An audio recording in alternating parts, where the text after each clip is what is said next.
Well, hello friends. Welcome back. It's been a while since we've done a run chat, and today is the beginning of a recap video, and looking back at 2020 and the craziness that it was. Obviously so much happened, and then not so much happened at the same time because of the pandemic and everything along with that. But I think there is light at the end of the tunnel. We are starting to see some progress being made, even though for many it may not feel like that. That's okay. We all will continue to get through this. And so this week I wanted to do a bit of a look back at what may have been a good or not so good stuff from this year.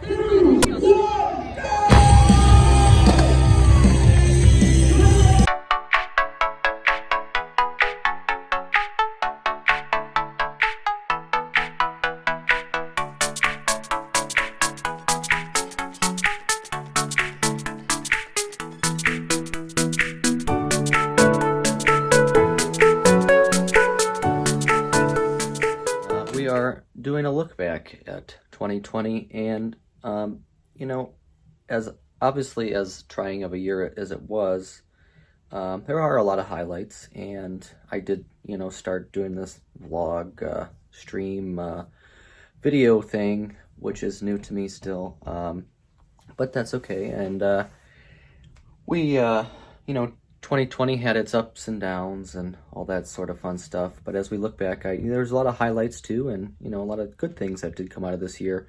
The main thing out of 2020 that happened would have been the Dopey Challenge. And as much as it feels like an eternity ago, it wasn't. It was only less than a year ago now.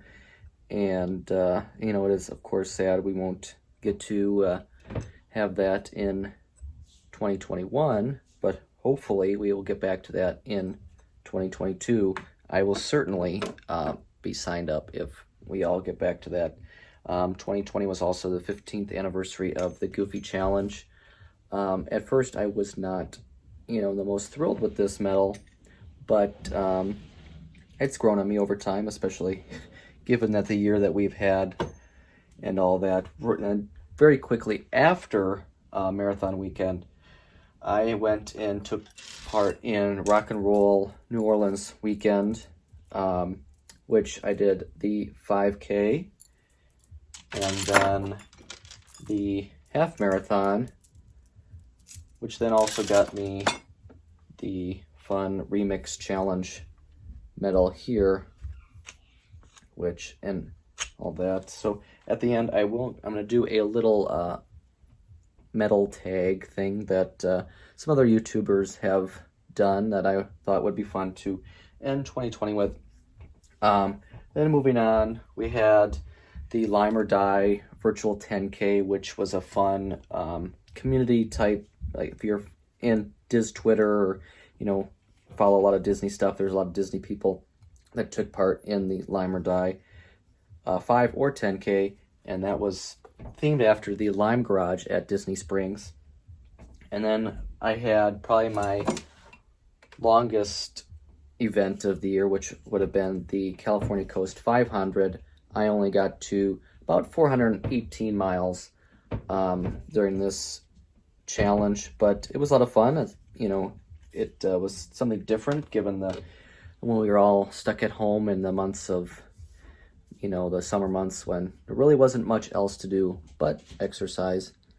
And then brings us on to the Run Disney virtual series, which was probably my favorite theme they've ever done, which is the theme park attractions, with the challenge medal being the e-ticket. Almost didn't participate in that, but thankfully did get to. Moving on, I was able to participate in a Haunted Mansion themed 5K from run Buena Vista on Instagram. They are also doing one right now based around drinking around the world for marathon weekend. As you know, marathon weekend isn't happening, so we got to have a little fun once in a while. And then finally, my biggest event of the year probably, or at least the most, I wouldn't, maybe not the biggest, but the most challenging, or something that I didn't think I would necessarily do ever, the virtual New York City Marathon. And I don't have a medal yet. That's still apparently coming. They've said that there's COVID delays and all that kind of stuff. So other things we look back, I obviously had the 418 miles with the California Coast Challenge. I also did a run streak during that time, and a little bit after that I did 117 days. I ended that right as I got into the bulk of marathon training for the New York City Virtual, which was a lot of fun. I've done a run streak about 30 days before, but this was the first time I really went over that, and I think I would do it again. But given the circumstances, it kind of made it easier to do that. And then to wrap up the year, I will end up just over 880 miles for the year, which is actually my best year ever. I thought earlier on I would try to hit that 1,000 mark, but given marathon recovery in November and colder months now, November, December, as it gets colder here in Wisconsin, I'm not as ambitious when it comes to running. So I decided to kind of take it easy these last 2 months. And so I'm happy with the 880 that I'll have, or just over that, and look forward to maybe getting that 1,000 mark in 2021. And now for the medal tag. First question is favorite in-person race medal from 2020. I obviously have a lot of options here, but I think overall I am going with the 2020 Marathon, Walt Disney World Marathon medal. Spinner, of course. It has Minnie and Mickey, fun colors. It's probably my favorite race from the year. Just overall, a really fun race with a bunch of friends. We had beers on course, Jello shots, stopped for most of the characters. It's just overall a great time, even though it was the hottest marathon I've ever participated in.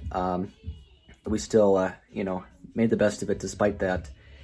Then we go on to representing your favorite costume, or medal representing your favorite costume. I'd go with the 2020 half marathon, Walt Disney World half marathon. I dressed up as Anger from Inside Out for that one. I think that was really Marathon Weekend. Was the only time I dressed up in costume for any race this year, given that was really the only chance I had. But overall, I had a lot of fun with that one. Most hard-earned medal, I would probably go with the New York City Virtual medal. Obviously, that's not here yet, so but otherwise, second place would probably be the Walt Disney World Full Marathon, as that was quite the grueling race, if you know about that. Favorite virtual medal, I think overall, I have to go with the Haunted Mansion Run Disney Virtual 5K medal. It's just so different. It's got, like the glass on the front and Madame Leota, and it's just, a lot of fun. I thought that Run Disney Virtual Series was the best they've ever done. Best or most unique design, I kind of have two for this.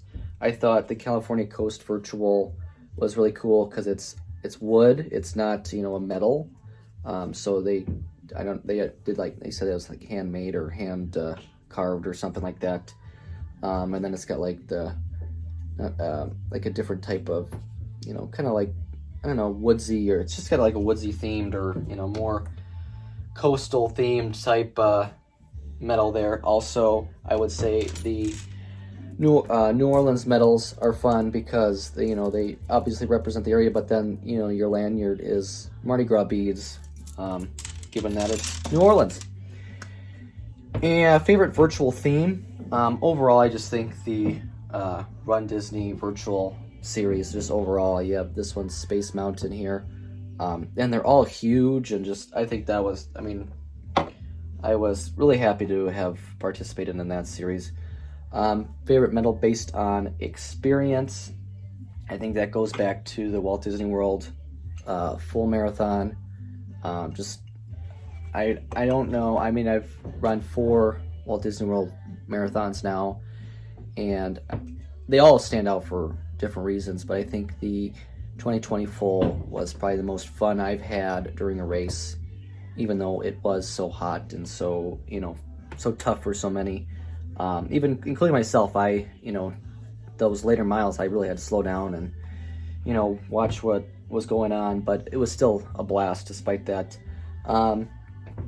The least favorite medal, this is tough because I don't really think I hate or, really have a big dislike for any of the medals, but I think the Walt Disney World 10K medal, I know there's a lot of Oswald fans out there, but I'm not a huge Oswald fan. I mean, he's fine. I don't know, this one kind of stuck out, I don't know, just didn't seem to fit as well with the other Walt Disney World medals this year.